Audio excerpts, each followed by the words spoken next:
ونسلم على رسوله الكريم أما بعد أعوذ بالله من الشيطان الرجيم بسم الله الرحمن الرحيم ولمن خاف مقام ربه جنتان صدق الله العظيم وصدق رسوله النبي الكريم ان اللہ وملائکتہ یصلون علی النبی یا ایہا الذین آمنوا صلوا علیہ وسلموا تسلیما الصلاة والسلام علیک یا سیدی یا رسول اللہ وعلی آلک واصحابک یا حبیب اللہ الصلاة والسلام علیک یا سیدی یا نبی اللہ وعلى آلك وأصحابك يا سيدي يا حبيب الله اللهم صل على سيدنا ومولانا محمد معدن الجود والكرم وآله وصحبه وبارك وسلم۔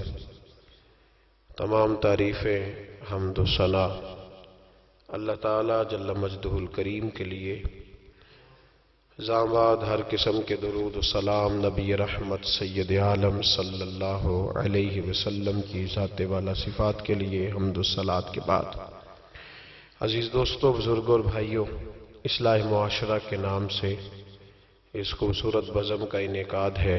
دعا فرمائیں اللہ تعالی ہم سب کو دین کے ساتھ اخلاص عطا فرمائے۔ اللہ تعالیٰ دین کے کاموں میں ہر ریاکاری سے، ہر بناوٹ سے، ہر تصنع سے محفوظ فرمائے۔ معاشرہ افراد سے مل کے بنتا ہے۔ افراد ایک دوسرے کے ساتھ جب اچھا سلوک کرنے لگتے ہیں تو معاشرے کی اصلاح ہو جاتی ہے۔ معاشرے کے لوگ ایک دوسرے کے ساتھ جب وقت گزارتے ہیں تو وہ اگر ایک دوسرے کو دیکھ کر وقت گزاریں گے تو پھر کبھی بھی اچھا سلوک نہیں کر سکیں گے۔ پھر تقاضا یہ ہوگا کہ پہلے والا میرے ساتھ بڑا عمدہ گفتگو کرے، پھر میں اس کے ساتھ اچھی بات کروں گا۔ پہلے وہ میرے ساتھ خیر والا معاملہ کرے، پھر میں آگے بڑھوں گا۔ جب انسان کو دیکھ کر معاملات کرتا ہے تو پھر مشکل ہو جاتا ہے اصلاح کا ہونا، اور جب انسانوں کے بیچ اللہ کی ذات آ جاتی ہے، جب انسانوں کے درمیان رب کریم کی ذات آتی ہے، رسول رحمت صلی اللہ علیہ وسلم کی ذات عالی مرتبت آتی ہے، پھر انسانوں کا انسانوں کے ساتھ رویہ اصلاح والا ہو جاتا ہے، پھر آسانی ہو جاتی ہے، پھر زیادہ مشکل نہیں ہوتا۔ معاشرے کی اصلاح کے لیے لوگوں نے مختلف طریقے اختیار کیے ہیں۔ جدید قسم کے تالے آ گئے تاکہ کوئی چوری نہ کرے۔ اب لوگوں نے کیمرے لگوا لیے کہ ہر چیز ریکارڈ میں رہے، چور کا پتہ چل جائے۔ اور چور اب جب چوری کرنے آتا ہے تو وہ پہلے جب آیا کرتے تھے تو ٹیلی فون کی تار کاٹتے تھے، اب وہ کیمرے کو توڑتے ہیں، اس کی تاریں کھینچتے ہیں۔ امریکہ کے اندر ایک دفعہ 1 گھنٹے کے لیے لائٹ کا فالٹ ہوا تھا تو چند جگہوں پر لاکھوں ڈالر کی چوریاں ہو گئی تھی کیونکہ کیمرے بند ہو گئے۔ لوگوں نے سمجھا اب دیکھنے والا کوئی نہیں، چوری ہو گئی۔ اسلام بڑا حسین مذہب ہے۔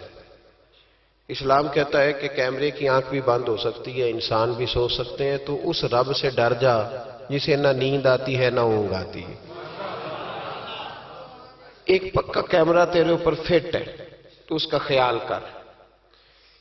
جب لوگ لوگوں سے ڈر کے نیکی کرتے ہیں تو وہ جزوی طور پر نیک ہوتے ہیں، وقتی طور پر۔ جتنی دیر لوگ موجود رہیں گے نیک رہیں گے، اور جب لوگوں سے اوجھل ہو جائیں گے پھر حالات خراب ہو جائیں گے۔ اس لیے اعلیٰ حضرت فاضل بریلوی رضی اللہ تعالی عنہ سے کسی نے پوچھا تھا کہ نیک کون ہوتا ہے؟ میری بات کی سمجھ آ رہی ہے آپ حضرات کو؟ یہ میرا خیال ہے ویڈیو والا ویڈیو دے ہی دے گا، آپ تھک نہ جائیں ایک ہاتھ کھڑا رکھ کے۔ یہ آپ کو دے دے گا انشاءاللہ تعالی. میرا خیال ہے کہ خیر والا معاملہ ہے، مل جائے گی آپ کو. اللہ آپ کو جزائے خیر دے. آپ تھک جائیں گے. اور ضروری تو نہیں نا ہر آدمی کو کیمرے کی آنکھ سے دیکھنا، کبھی کبھی ڈائریکٹ بھی دیکھ لینا چاہیے. اللہ آپ کو جزائے خیر عطا فرمائے. پھر وہ میسج آتے رہتے ہیں تو پھر بندہ وہ بھی پڑھنے لگ جاتا ہے تو الجھ جاتا ہے. اس لیے تھوڑی دیر توجہ رکھیں. اللہ تعالیٰ آپ کو جزائے خیر عطا فرمائے. یہ لائٹیں کم از کم بند کر دیں، آنکھوں میں پڑتی. میرے بھائی، اعلیٰ حضرت رحمت اللہ علیہ سے کسی نے پوچھا تھا کہ نیک کون ہوتا ہے؟ نیک کون ہوتا ہے؟ جو مائک کے آگے آ کے بڑی اچھی اچھی باتیں کرے، پگڑی بڑی صاف باندھے، جو لوگوں پہ یہ روب ڈالنے میں کامیاب ہو جائے کہ میں تم میں سے اچھا ہوں. نیک کون ہوتا ہے؟ تو اعلیٰ حضرت رحمت اللہ تعالیٰ علیہ فرمانے لگے، یہ یاد رکھنا ہے آپ نے. اعلیٰ حضرت فرمانے لگے، نیک وہ ہوتا ہے جس کی تنہائیاں صاف ستھری ہوتی ہیں. تنہائی جس کی پاک صاف ہو. لوگوں کے سامنے تو سارے نیک ہوتے ہیں. میں یہاں آیا ہوں تو میں نے کپڑے بدلے ہیں، وضو کیا ہے، دستار باندھی ہے، خوشبو لگائی ہے. لیکن مزہ تو تب ہے نا کہ جب میں صبح اٹھوں فجر کی نماز کے لیے. صبح فجر کے لیے جب میں اٹھوں تو پھر بھی میں یہ دیکھوں کہ اب میں اللہ کی بارگاہ میں جانے لگا ہوا، مجھے پھٹا لباس پہن کے نہیں جانا چاہیے. اب میں کئی دوستوں سے پوچھ لیتا ہوں، ملنے آتے ہیں تو میں پوچھتا ہوں، مسجد کی ٹوپی پہن کے ولیمے پہ بھی جاتے ہو؟ بارات کے ساتھ بھی جاتے ہو؟ وہ کہتے ہیں نہیں جی نہیں. تو میں کہتا ہوں، جو لباس پہن کے تو شادی میں جانا پسند نہیں کرتا، مسجد میں کیسے آ گیا؟ وہ ٹروزر پہن کے جو تو منگنی میں جانا پسند نہیں کرتا، تو نے کیسے پسند کیا؟ اللہ کے سامنے کھڑا ہو گیا وہ پہن کے. تو نیک وہ آدمی ہوتا ہے جس کی تنہائی صاف ستھری ہوتی ہے. اللہ کریم نے قرآن پاک میں فرمایا، وَلِمَنْ خَافَ مَقَامَ رَبِّهِ جَنَّتَانِ. فرمایا جو اللہ کے سامنے کھڑا ہونے سے ڈرے گا، اللہ اسے 2 جنتیں عطا کرے گا. بندوں کے سامنے لوگ ڈرتے ہیں، بندوں کے سامنے بڑا ہی ڈرتے ہیں، بڑا ڈرتے ہیں لوگ. برادریوں سے ڈر رہے ہیں، قبیلوں سے ڈر رہے ہیں، اپنے اپنے رسم و رواج سے ڈر رہے ہیں. کچھ بچی کے سسرال والوں سے ڈر رہے ہیں، کچھ بچے کے سسرال والوں سے ڈر رہے ہیں. کچھ لوگ ایسے ہیں جو ماں باپ ہو کے، ملا رومی کہتے ہیں ماں باپ ہے پر اولاد سے ڈرتے ہیں کہ بیٹا کیا کہے گا، بیٹی کیا کہے گی. کچھ ایسے اساتذہ ہیں جو کچھ ایسے جملے زبان سے ادا نہیں کرتے کہ شاگرد کہیں کہیں گے کہ استاد کیا کر رہا ہے. اور کچھ ایسے پیر بھی ہیں جو مریدوں سے ڈرتے ہیں کیونکہ بگڑ گئے تو پھر آستانہ کیسے چلے گا. ڈر رہی ہے دنیا، ڈر رہی ہے، سب سے ڈرتے ہیں. سن لو، میرے نبی پاک علیہ السلام نے فرمایا، یہ مصطفیٰ کریم کے جملے ہیں، یہ حضور کے لفظ ہیں، یہ محبوب نے ہمیں مفہوم سمجھایا ہے، اس کو سمجھ لو. حضور علیہ السلام نے فرمایا، جو اللہ سے نہیں نہ ڈرے گا پھر وہ ہر ایک سے ڈرے گا. تو نہ ڈر اللہ سے، پھر تو ڈرتا، تو جتنا مرضی بڑا کوٹ پہن لے، تو جتنی مرضی بڑی گاڑی میں گھوم، تو جتنی مرضی اونچی سیٹ رکھ کے، اونچی کرسی رکھ کے کوٹھی بنا لے، لیکن اگر تو اللہ سے نہیں ڈرتا تو پھر تو ہر بندے سے ڈرے گا. تو روب ڈال لے تھوڑی دیر کے لیے، غریب آدمی دبک جائے گا، پیچھے ہٹ جائے گا، لیکن میرے رسول پاک علیہ السلام نے فرمایا، جو اللہ سے نہیں ڈرے گا وہ ہر ایک سے ڈرے گا. اور فرمایا جو رب سے ڈر جائے گا اللہ ساری مخلوق کا خوف اس کے دل سے نکال دے گا.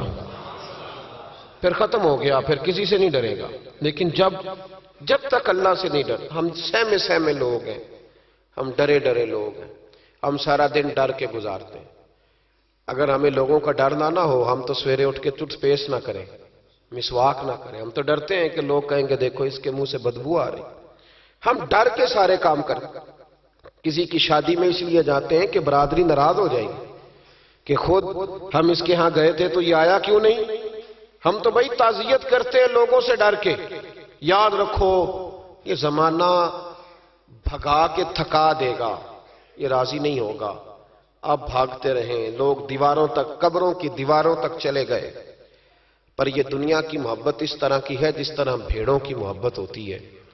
اس طرف والی بھیڑوں کو گھیر کے لاؤ تو ادھر والی نکل جاتی ہیں، ادھر والی کو گھیر کے لاؤ تو ادھر والی. یہ مولا علی شیر خدا کا فرمان ہے. آپ فرمایا کرتے تھے یہ نکل جائیں گے. کب تک بندوں کو راضی کرو گے؟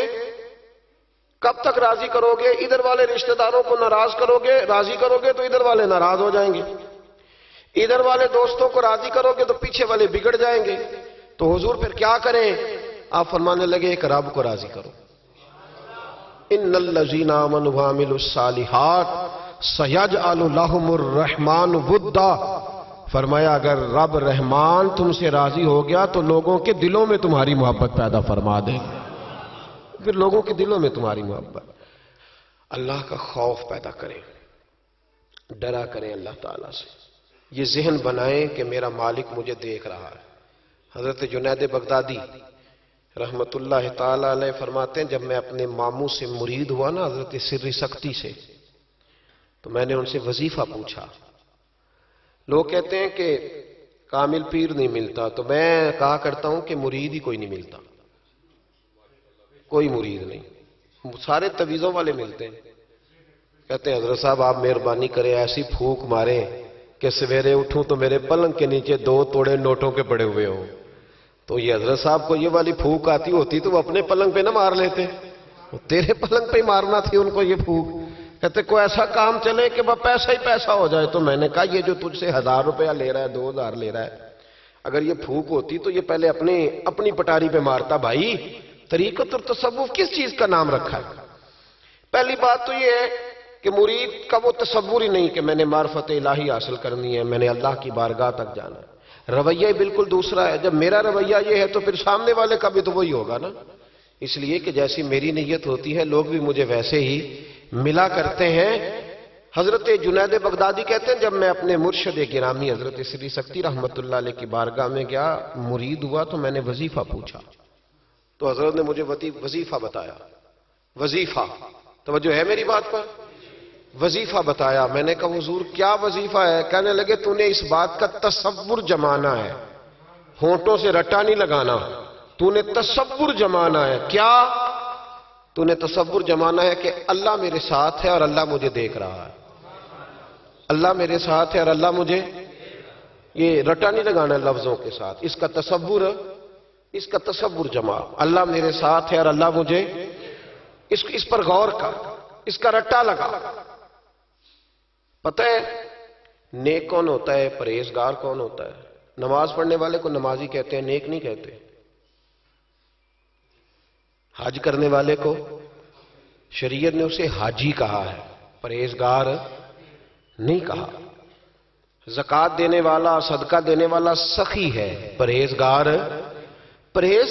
کس کو کہتے ہیں؟ متقی کس کو کہتے ہیں؟ جو گناہ سے بچتا ہے، جو اللہ سے ڈرتا ہے، جو محتاط زندگی گزارتا ہے، جو بے تکے جملے نہیں بولتا، جو بے تکی سوچے نہیں سوچتا، جو فضول سوالات نہیں کرتا، جو مبہم زندگی نہیں گزارتا، جو اپنے وقت کو ضائع نہیں کرتا، جو کبھی بھی اس رستے پہ نہیں پڑتا جس رستے پہ اسے کوئی کام نہ ہو، جو بڑھ بڑھ کے آگے اپنا آپ دکھاتا نہیں، جو ہر روز بھاگ کے اس طرف نہیں ہوتا کہ کوئی مجھے بھی جاننے لگ جائے، کوئی مجھے بھی سمجھنے لگ جائے، وہ متقی نہیں۔ متقی تو وہ ہے جو گناہ سے بچے، اللہ سے ڈرے۔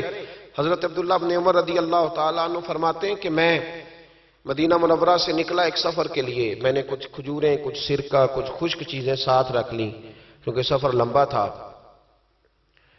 فرماتے ہیں کہ میں ابھی کچھ فاصلہ میں نے مدینے کا طے کیا تو ایک صحرا آیا، دوپہر کا وقت ہو گیا تو میں کھانا کھانے لگا۔ رمضان کا مہینہ نہیں تھا، محرم سفر کے ایام چل رہے تھے۔ میری باتیں سمجھ تو آ رہی ہے نا آپ حضرات کو؟ سب کو آ رہی ہے؟ اللہ آپ کو جزا عطا فرمائے۔ کہتے ہیں میں دوپہر کے کھانے کے لیے وہاں رکا، میں نے وہ کھجوریں نکالی، سرکہ نکالا، کھانے لگا تو ایک چرواہا بکریاں چراتا آ گیا۔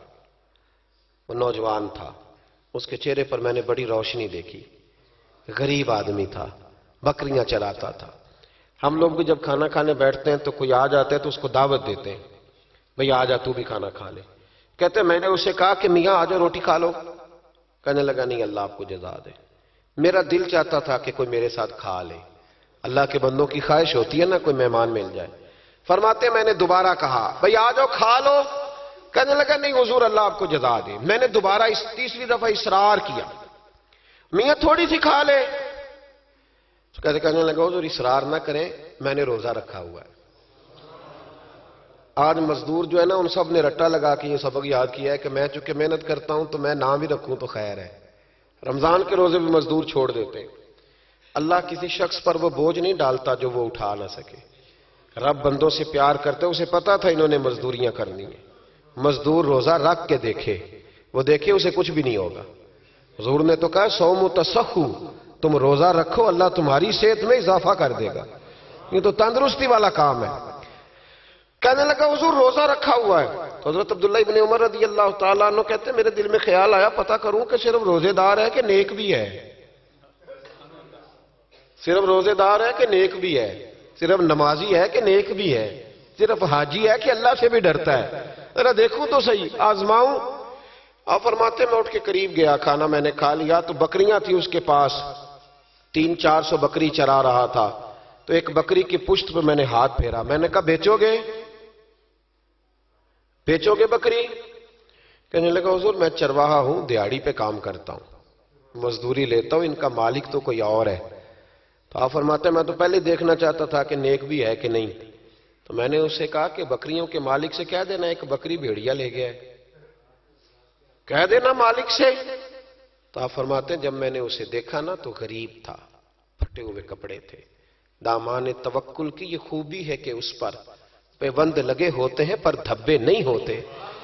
آپ فرماتے ہیں کہ میں نے کہا کہ کہنا کہ بھیڑیا لے گیا تھا.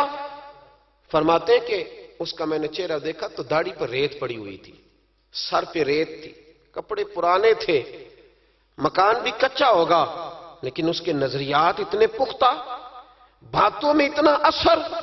فرماتے اس نے غور سے میرا چہرہ دیکھا اور پھر اس نے بکریوں کو چھڑی ماری اور بکریاں چلنے لگیں. وہ میں نے کہا میرے سوال کا جواب نہیں دیا. تو کہنے لگا حضور میں بکریوں کے مالک کو تو کہہ دوں گا بھیڑیا لے گیا ہے، اور جب کائنات کا مالک پوچھے گا تو پھر کیا جواب دوں گا؟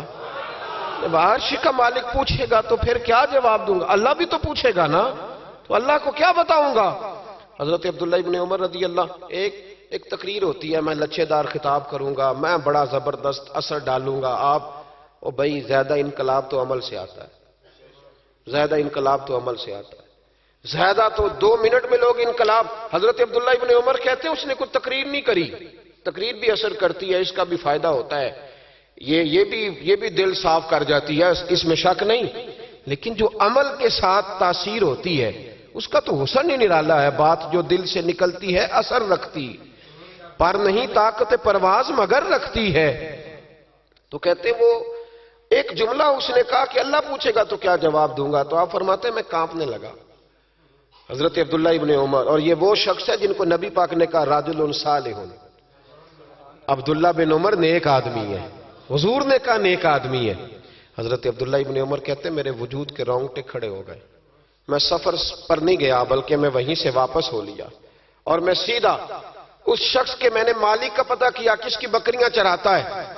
فرماتے ہیں میں نے معلومات کر کے پہلے وہ غلام خریدا، پھر وہ 400 کے لگ بھگ بکریاں خریدیں، پھر میں نے اسے بلا کے وہ بکریاں تحفے میں دیں. تو مجھے کہنے لگا یہ کیا ہے؟ تو میں نے کہا تو نے قرآن نہیں پڑھا؟ اللہ سورہ طلاق میں فرماتا ہے کہ تم مجھ سے ڈر جاؤ، میں ہر مشکل سے نکلنے کا تمہیں راستہ دے دوں گا.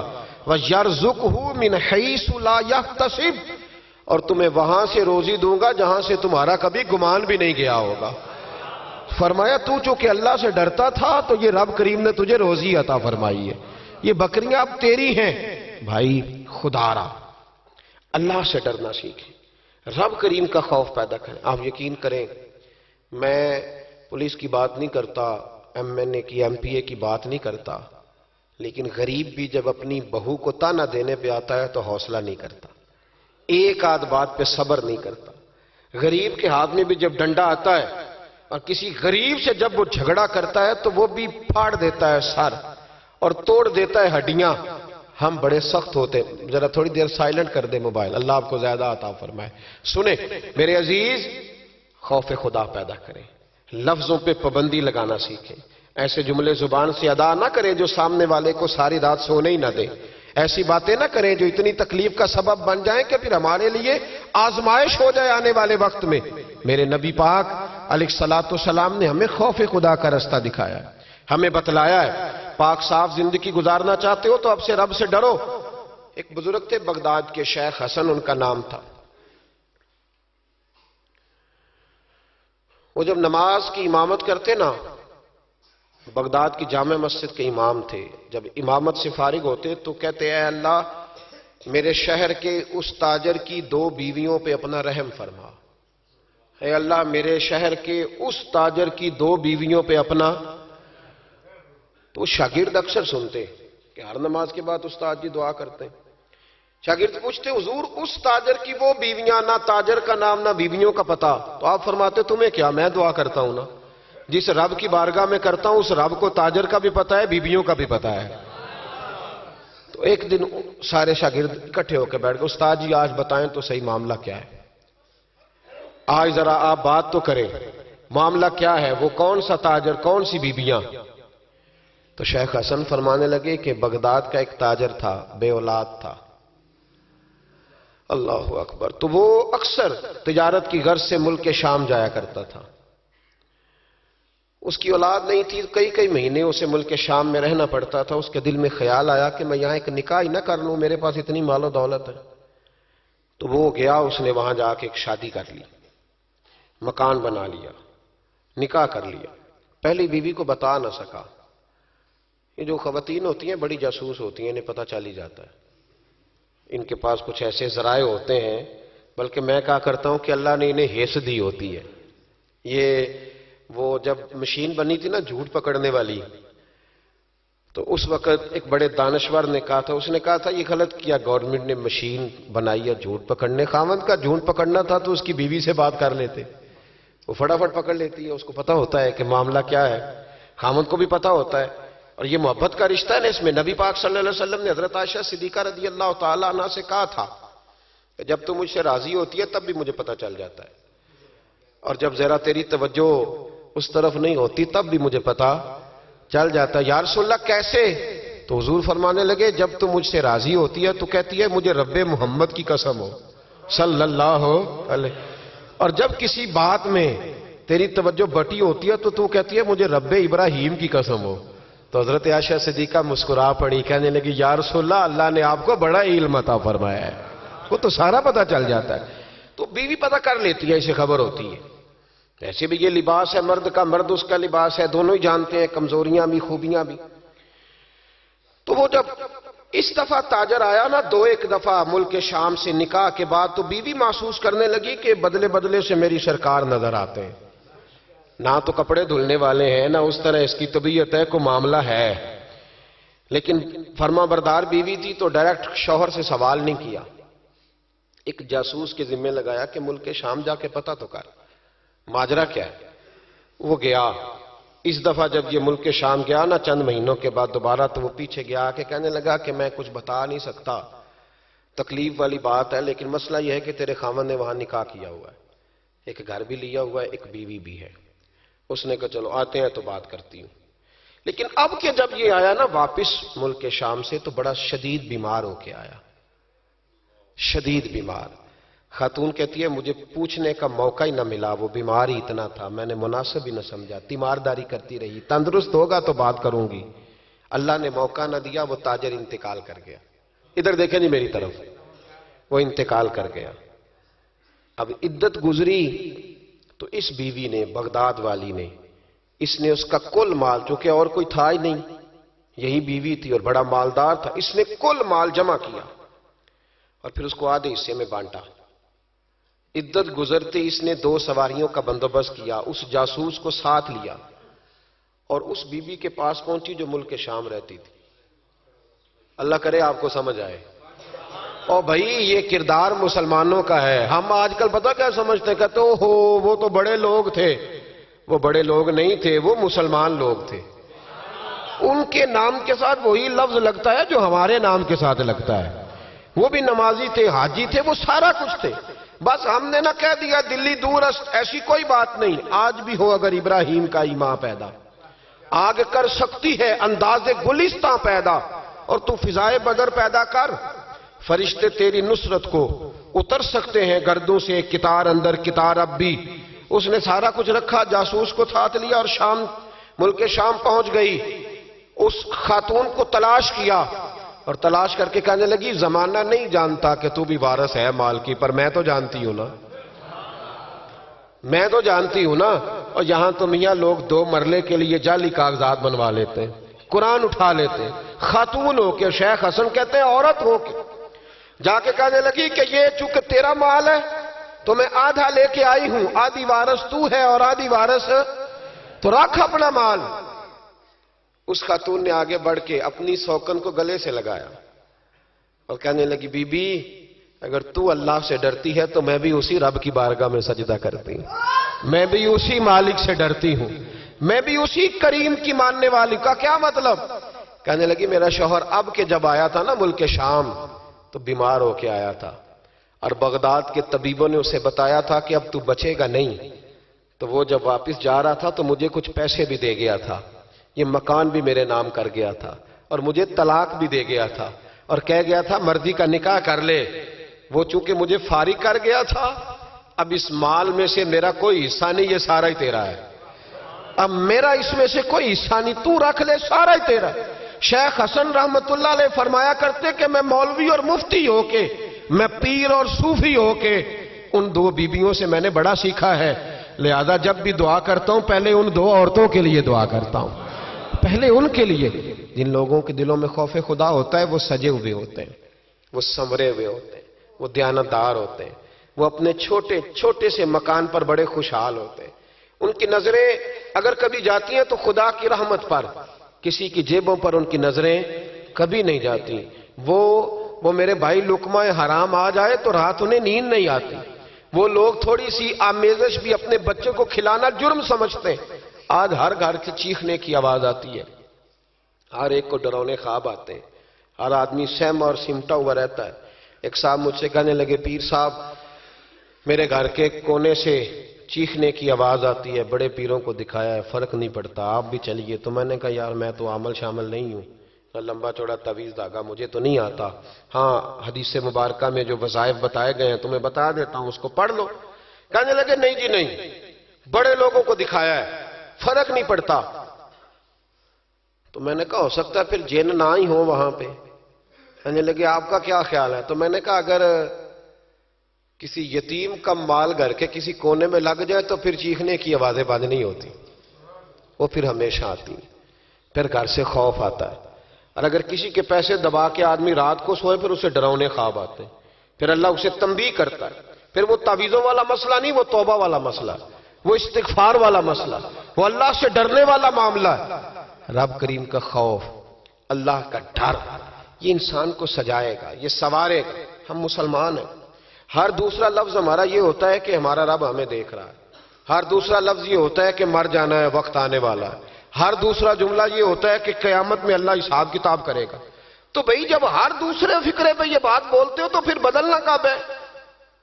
پھر سچ کب بولنا ہے؟ پھر دیانتداری کب کرنی ہے؟ اگر یہ پاک کہہ کہ مر جانا ہے، کنفرم ہے، پھر اس کی تیاری کب کرنی ہے؟ پھر اس کے لیے پروگرام کب بنانا ہے؟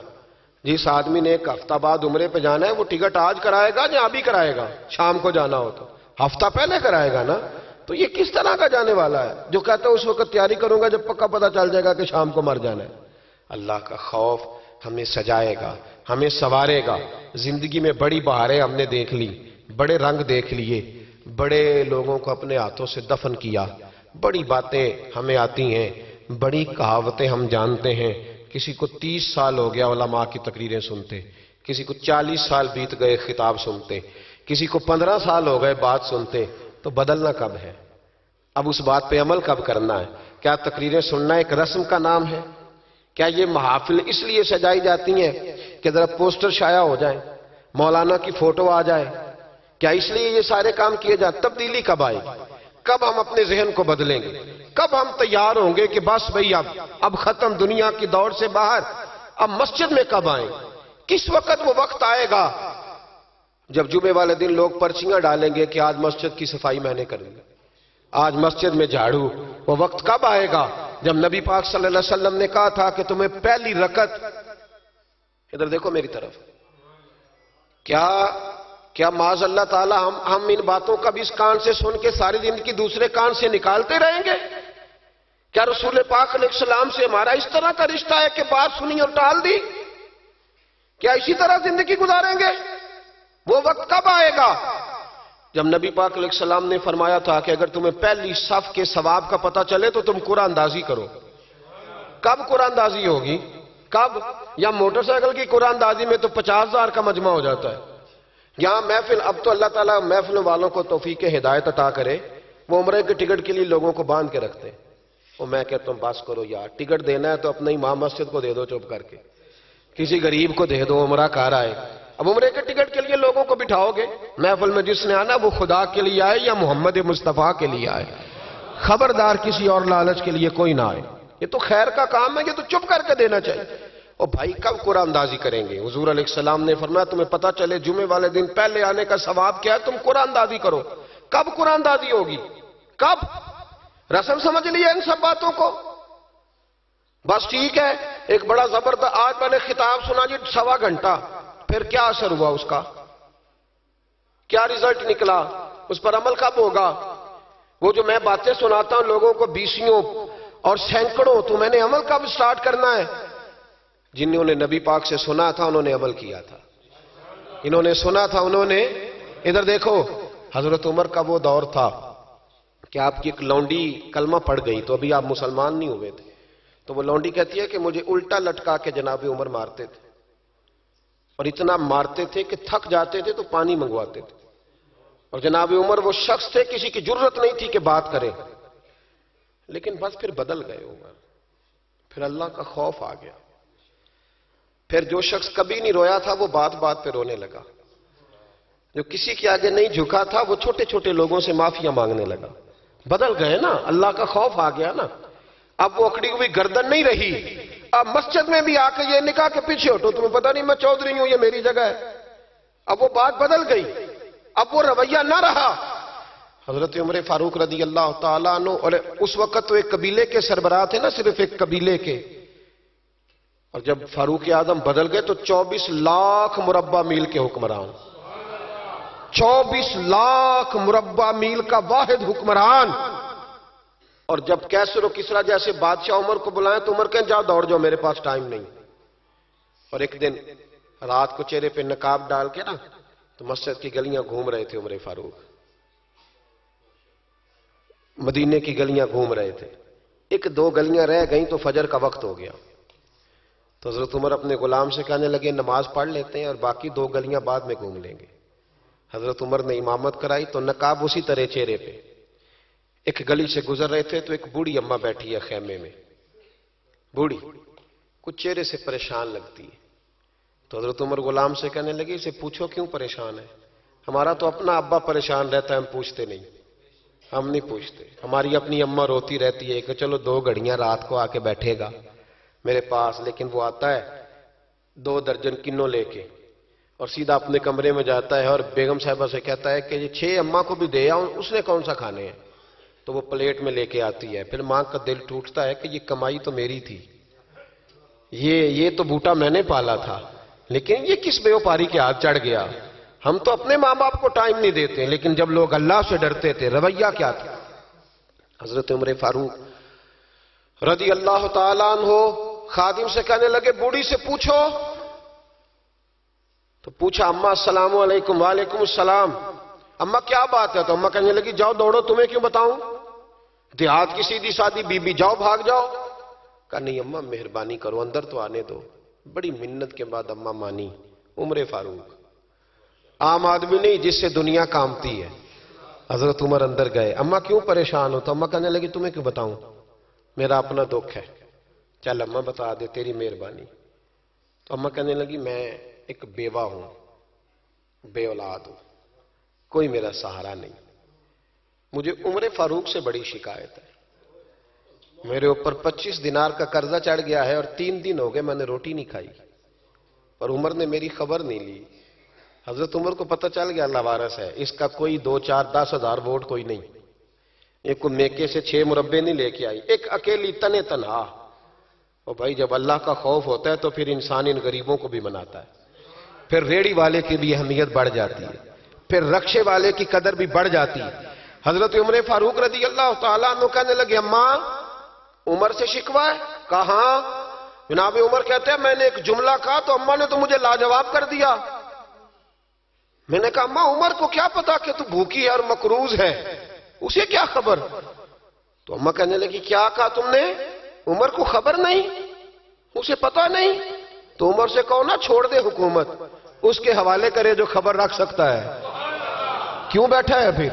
ہمارے حکمران کہتے ہیں ابھی میں صدمے میں ہوں، نکلوں گا تو بات کروں گا، نہ ادھر ادھر کی تو بات کر، یہ بتا کہ قافلہ کیوں لٹا، مجھے رہزنوں سے غرض نہیں، تیری رہبری کا سوال ہے، ہاں تجھے جواب دینا پڑے گا۔ حضرت سیدنا عمر فاروق رضی اللہ تعالیٰ عنہ سے اماں کہنے لگی نہیں خبر رکھ سکتا تو حکومت کیوں کرتا ہے، چھوڑتا کیوں نہیں؟ تو حضرت عمر کہتے ہیں میں کانپنے لگا، دوڑے گئے جناب عمر۔ میں نے کہا اس اماں کا 6000 ووٹ نہیں کہ اس کی قدر کی جائے، یہ اماں کوئی بہت آکسفورڈ یونیورسٹی کی ڈگری ہولڈر نہیں کہ اس کی بات مانی جائے، کہ لاوارث اور بیوہ بی بی۔ عمر دوڑے گئے، گھر سے اناج کا تھیلا کندھے پہ رکھا، 25 دینار بھی لیے، پکا پکایا کھانا بھی لیا۔ خادم کہنے لگا حضور مجھے دے دے میں اٹھا لیتا ہوں۔ تو حضرت عمر فرمانے لگے چل وعدہ کر قیامت کے دن بھی میرا بوجھ اٹھائے گا؟ کہنے لگا جی نہیں وہاں نہیں اٹھا سکتا۔ فرمایا پھر آج بھی نہ اٹھا، مجھے ہی اٹھانے دے، یہ میرا بوجھ ہے تو مجھے ہی۔ اماں کے سامنے 25 دینار بھی رکھے۔ پھر اماں کو حضرت فاروق اعظم نے 2 مہینے کا راشن بھی دیا، پھر پکا پکایا کھانا بھی دیا۔ معمولی آدمی کی بات نہیں کر رہا، 24 لاکھ مربع میل کا حکمران۔ حضرت عمر مدینے میں بیٹھ کے کبھی للکار دیں تو کیسر و کسریٰ کی ٹانگیں کانپیں۔ جناب عمر فاروق رضی اللہ کھانا کھلا کے اماں چارپائی پہ تھی تو عمر نیچے بیٹھ گئے، کہنے لگے اماں چل عمر کو معاف کر دے، چل جانے دے، کوئی عرض نہیں، بیچارے کو پتہ نہیں چلا۔ تو اماں کہنے لگی تو نے پھر عمر کا ذکر چھیڑ دیا۔ بیٹے میرے گھاؤ بڑے گہرے ہیں، میرے زخم بڑے سخت ہیں، کلیجہ پھٹے تو تجھے دکھاؤں کتنی تکلیف میں ہوں، میں تو پکا ہوا پھل ہوں، کسی وقت بھی دنیا سے چلی جاؤں گی، میں نے عمر کو معاف نہیں کرنا۔ جب میں قبر میں جاؤں گی نا، نبی کریم علیہ السلام آئیں گے تو میں عمر کی شکایت کروں گی، میں کہوں گی حضور اس سے پوچھئے یا رسول اللہ بیوہ اور بوڑھی کا خیال ہی نہیں کیا؟ تو آپ کے غلام کہتے ہیں میں نے عمر کو کبھی اتنا روتے نہیں دیکھا جتنا آج روئے۔ کہنے لگے اماں عمر کو میں جانتا ہوں وہ کمزور ہے، یہ شکایت نہ لگانا، وہ کمزور ہے، مقابلہ نہیں کر سکے گا، یہ شکایت نہ لگانا، چل معاف کر دے۔ تو اماں کہنے لگی اچھا تو مجھے کچھ اچھا لگتا ہے، جا تیری خاطر عمر کو معاف کیا، تو پیارا لگا ہے، جا معاف کیا، تیری خاطر معاف کیا، تیری خاطر عمر کو معاف کیا۔ حضرت عمر فاروق کہنے لگے مجھے لکھ کے دو، کون اتنے جتن کرتا ہے؟ کون؟ کسی سے کہنا جا اپنی اماں کو منا لے، تو کہتے ہیں نہیں میری غلطی کوئی نہیں تو مناؤں کس بات پہ، ہمیں تو 20 دلیلیں آتی ہیں، جا ابا کے پیر پکڑ لے۔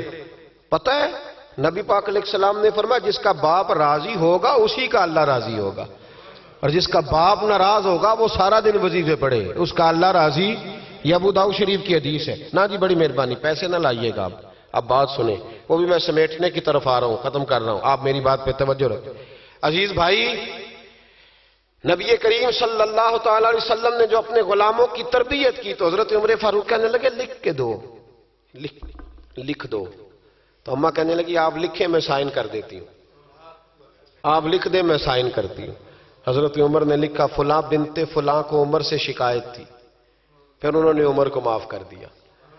اماں سائن کرنے ہی لگی تھی کہ مولا علی شیر خدا آ گئے، حضرت عبداللہ ابن مسعود آ گئے۔ اوہو عمر یہاں بیٹھے ہوئے ہو، میں سارے مدینے میں تلاش کر رہا تھا، یہاں بیٹھے ہو، وہ کچھ لوگ ملنے آئے، نکلو۔ اماں نے سنا کہ یہ عمر تھے تو اماں اٹھ کے کھڑی ہو گئی، آئے ہائے عمر تھے، آپ عمر تھے؟ تو جناب عمر کہنے لگے اماں تو نے جو کہا ٹھیک کہا، لیکن اپنے وعدے پہ قائم رہا، یہ ذرا سائن کر دے۔ اماں نے سائن کیے تو حضرت عمر فاروق فرمانے لگے علی آ گئے ہو تو بطور گواہ تم بھی دستخط کر دو، عبداللہ ابن مسعود تم بھی بطور گواہ جب سائن ہوئے تو جناب عمر نے رکا لپیٹا اور مولا علی شیر خدا سے فرمانے لگے علی یہ رکھ لو، مجھے لگتا ہے میں تم سے پہلے دنیا سے جاؤں گا، اور جب میں پردہ کر جاؤں نا تو یہ رکا میرے کفن میں رکھ دینا، اگر حضور علیہ السلام نے پوچھا نا میری امت کے ساتھ کیا سلوک کر کے آئے ہو تو رکا نکال کے کہوں گا یا رسول اللہ ایک بوڑھی ناراض تھی میں اسے بھی راضی کر کے آیا، حضور یہ میں راضی۔ بھائی جب تک ہم اللہ سے نہیں ڈرتے معاشرہ اصلاح پذیر نہیں ہو سکتا۔ جب تک یہ وظیفہ پک نہیں جاتا کہ اللہ میرے ساتھ ہے اور اللہ مجھے دیکھ رہا ہے، تب تک حالات بہتر نہیں ہو سکتے۔ جب انسان یہ وظیفہ پکا لیتا ہے تو پھر چونٹی پہ بھی ظلم نہیں کرتا، پھر وہ گدھے کو ڈنڈا مارتے ہوئے بھی سوچتا ہے، پھر میرے بھائی وہ پھر احساس کرتا ہے کہ جانور کی وجہ سے ہی نہ قیامت میں پوچھ لیا جائے۔ لیکن جب اللہ سے نہیں، ہمارے اب نہ تو مراقبے رہے، نہ ہم تنہا مصلی پہ بیٹھتے ہیں، نہ رات کو رب کریم کو مناتے ہیں، نمازیں ہیں تو وہ بھی ساری دکھاوے کی، اللہ ماشاءاللہ ہمارے سارے معاملات میں دکھاوا اس تیزی سے آیا کہ روح کا وہ اجر اور دل کی وہ کیفیات ختم ہوتی جا رہی ہیں۔ رات مصلی پہ بیٹھیں، اپنی اصلاح کے لیے اپنے مالک کے حضور دعا کریں، اور سب سے بڑھ کر یہ کہ یہ ذہن بنائیں کہ یہ باپ مجھے بعد میں ملا، اماں مجھے بعد میں ملی، بچے بیوی بعد میں ملے، پہلے تو میں اپنے رب کے پاس تھا، اس وقت میرا کوئی رشتہ دار نہیں تھا، اور جب میں قبر میں جاؤں گا تو پھر بھی میرا اللہ ہی میرے ساتھ ہوگا، اور اگر اس کے بعد کوئی ہستی میرے لیے ابر رحمت بنے گی تو خدا کے محبوب کی ہستی بنے گی۔ میرے بھائی، جس آدمی کے ساتھ انسان کو ہمیشہ کام پڑے اسے بندہ ناراض نہیں کرتا، اس کے ساتھ دوبارہ بھی مجھے کام پڑے گا، تو رب رسول کے ساتھ رشتے مضبوط کریں۔ ہم بڑے کمزور ہوتے جا رہے ہیں، باتوں کے گورکھ دھندے میں زندہ ہیں، کسی کو بھی چھیڑ لیں، جتنی مرضی باتیں سن لیں، کسی شخص سے بھی آپ ڈسکس کر لیں، جو مرضی اسے سن لیں۔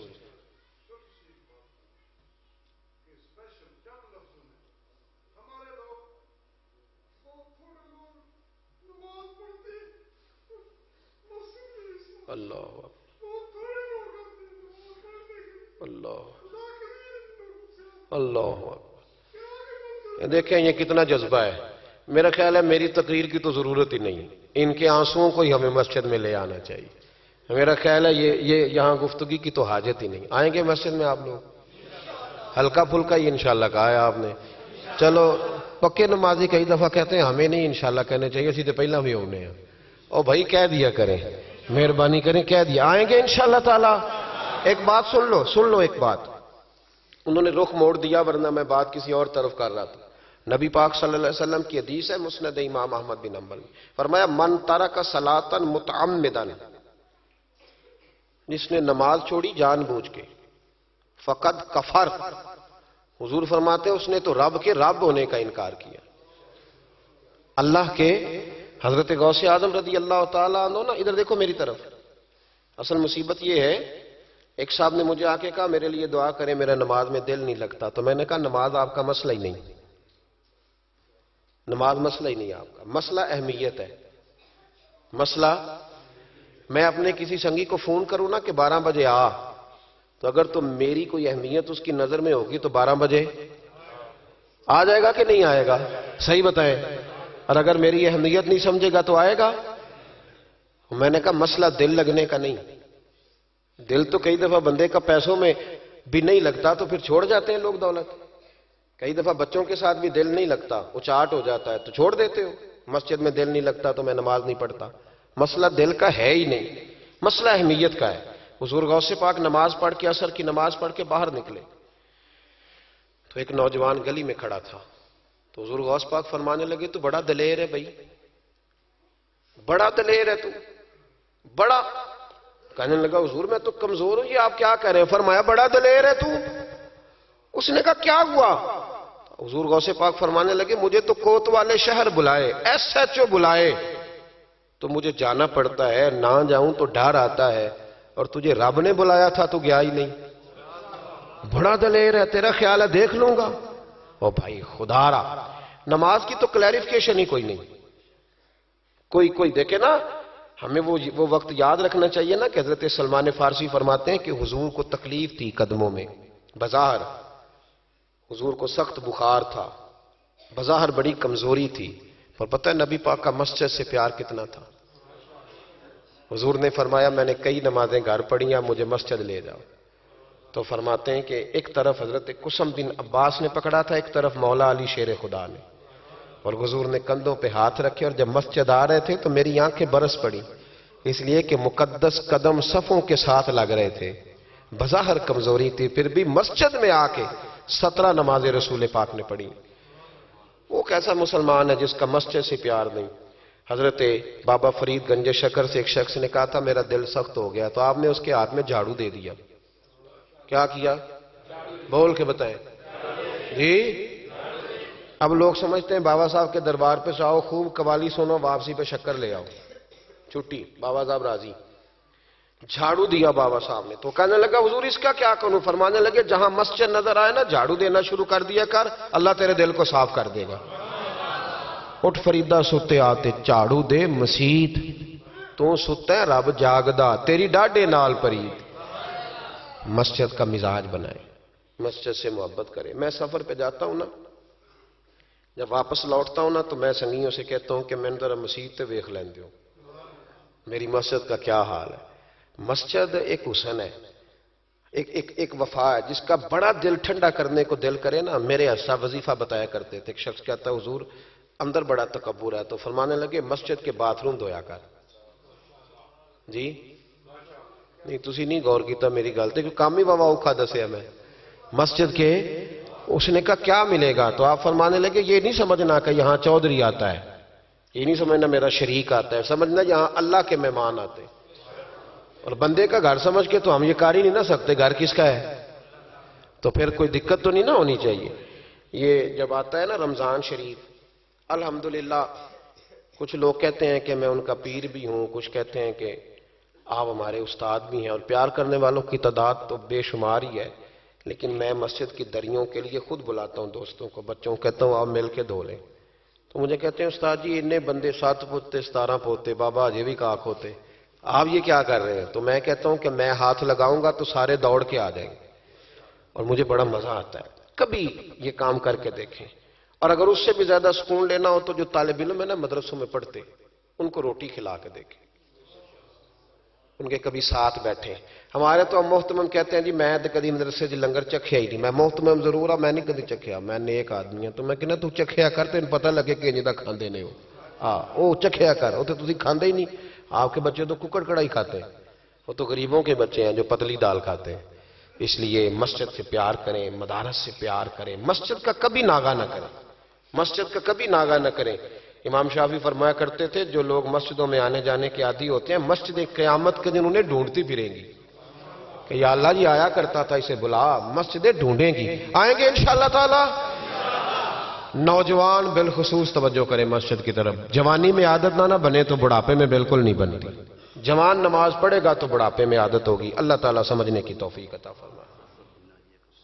جی اللہ آپ کو جزا دے. اب میں نے ذرا ادھر بھی جانا ہے.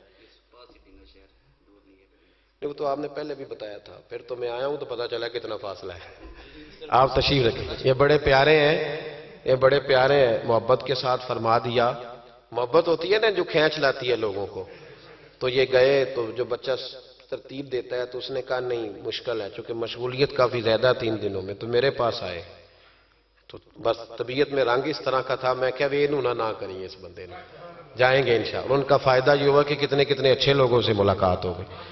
اور یہ بزم مجھے اس لیے بھی یاد رہے گی، اور یہ ہمیشہ یاد رہے گی. کسی شخص نے رو کے کہا ہے کہ لوگ نمازی بن جائیں. آپ یقین کریں میں بڑا راضی ہوا اس بات سے. یار کوئی رو کے کہہ دے، وہ کوئی بھی ہو، دل ٹھنڈا ہو گیا، روح ٹھنڈی ہو گئی. اللہ آپ کو سلامت رکھے. حضرت صاحب بن ناجیہ رضی اللہ تعالیٰ عنہ نبی پاک صلی اللہ علیہ وسلم کے ایک صحابی تھے. یہ طبرانی کی روایت ہے. تو وہ کہتے ہیں نبی پاک کی بارگاہ میں آ کے کہ یا رسول اللہ جو دور جاہلیت میں کسی نے نیکی کی تھی اس کا بھی اجر ملے گا؟ تو حضور نے فرمایا کیوں، تو نے کیا کیا؟ تو عرض کرنے لگے یا رسول اللہ میرا اونٹ گم ہو گیا تھا، تو میں ڈھونڈتے ڈھونڈتے پہنچ گیا. ایک بوڑھے کے پاس مجھے اونٹ مل گیا. ایک روایت میں 1 اونٹ ہے، ایک میں 2 اونٹ ہیں.